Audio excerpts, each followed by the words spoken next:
Shalom Ouvracha. Maintenant, on va accéder toujours dans la suite, bien sûr, des lois de Pessah, par rapport à la cacheroute des aliments de Pessah. Là, il faut faire quelques petites introductions pour un peu comprendre les notions, surtout pour expliquer après tous les mélanges des médicaments et compagnie. Savoir qu'est-ce qu'il y a besoin de Hashgaha ou pas sur certains aliments de Pessah. Il y a 4 sortes de hametz qui ont des différentes halachot. Il y a hametz gamour, hametz complet, hametz total. Il y a un mélange de hametz. Il y a un hametz nuksha qui est un peu dur, qui s'est endurci. Et en dernier lieu, il y a le hametz qui a été inapte à consommation.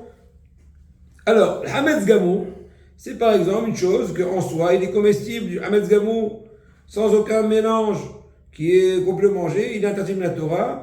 Et ceux qui le mangent, ils transgressent un Yisur Torah, il Ayav Karet. Si on mange Kaza, il Ayav Karet, dans le retranchement, Shemet Silenu. Et si il est aussi interdit de profit, Minatora, Hametz Gamou, il n'y a pas de Karet sur le profit. Et on n'a pas le droit non plus de posséder ce Hametz-là pendant Pessah un Kazaït, le Yirae, le Imatse. Moins d'un Kazaït, on n'est pas en Yirae Imatse, mais un Yisur, mais il est obligé de le brûler dans tous les cas.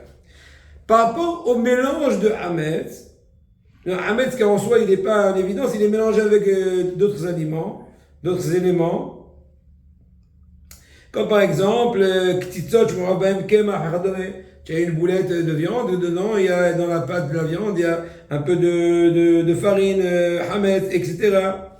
Donc c'est comestible. Des fois l'interdiction elle est minatora, et des fois l'interdiction de consommer cela, c'est midirabanan.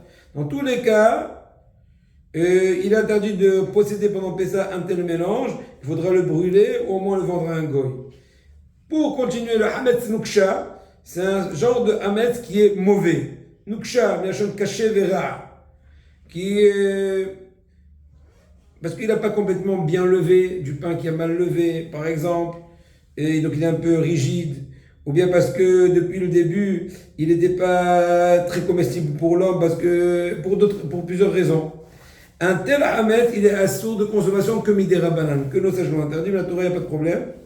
Mais cependant, on n'a pas le droit de procéder pendant Pessah, on doit le brûler ou le vendre à un goy. Pour finir, un hametz qui a été inapte à consommation, c'est un genre de hametz qu'au début, il était consommable, mais avec le temps, pour une raison ou pour une autre, l'oxydation ou d'autres raisons, il a été inapte à consommation. Alors, s'il est tellement pas mangeable, jusqu'au degré que, s'il est encore consommable par un chien, ça dépend. Si on peut, de par ce pain-là, faire lever d'autres pâtes, oui, comme ça à l'époque, ils n'avaient pas de levain. Ils mettaient un petit bout de farine à la fenêtre, ils fermentaient, ils prenaient un petit bout chaque fois, ils mettaient dans une nouvelle pâte et ça faisait fermenter.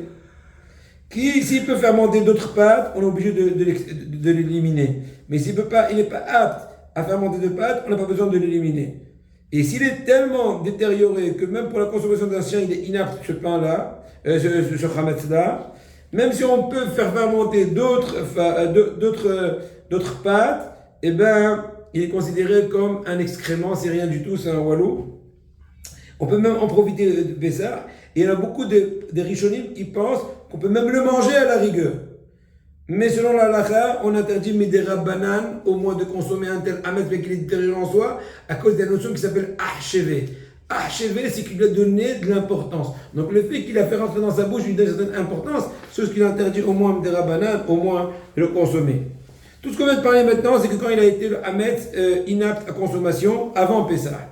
Mais si après l'entrée du Pessah, ce n'est qu'à ce moment-là qu'il est redevenu inapte à consommation, même s'il est devenu inapte à être consommé même par un chien, il faut encore, on a l'obligation de le brûler et de l'éliminer, étant donné qu'à l'entrée du Pessah, il était déjà apte à être éliminé, même si après il est devenu inapte à la consommation d'un chien. Tout ce qu'on a parlé jusqu'à maintenant, c'est dans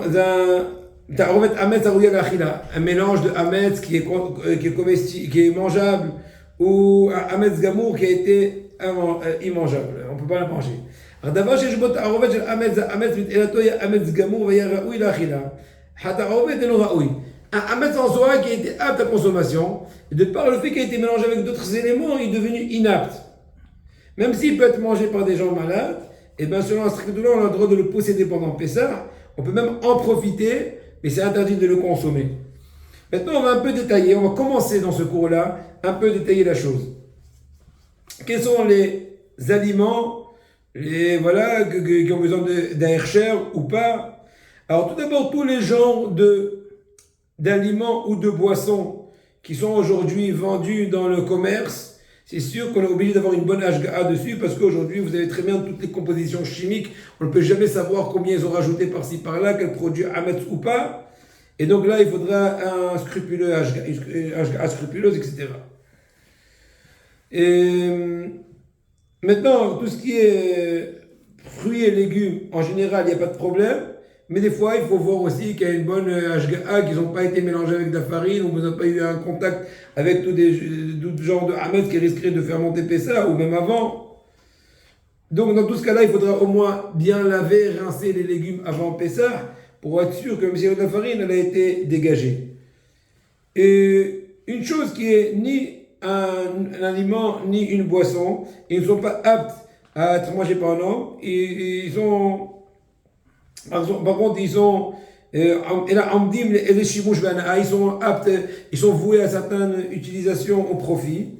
Si cet élément-là, il vient directement avec un contact avec la nourriture, et peut-être qu'il a un mélange de hametz, c'est bien de ne il vaut mieux utiliser un tel aliment avec un cachot de Pessah. Mais sur un strict de loi, il n'y a pas besoin de cachot dans ce cas-là. Par contre, si cet aliment-là ou cet élément-là, il n'a pas de contact direct avec la nourriture, ou bien qu'il a un contact, mais on n'a pas l'habitude de le mélanger, cet aliment du hametz, c'est très loin de penser qu'il y a du hametz avec, c'est très, voilà, il n'y a pas besoin d'être mahmir, et on peut laisser là-bas, même sans cache-route. Bon, il faut rentrer dans les détails, pour l'instant, il y a une généralité. Pour finir ce cours-là, le Sefer Ochani d'Abraham Nissim Karelitz, il dit que il n'était pas content de tous les nerfs que les gens se font trop pour Pessah, pour les mélanger et tout. Donc il faut aller sur la lacha et sur votre mahmir. C'est bien beau, mais ne pas oublier le véritable cadre.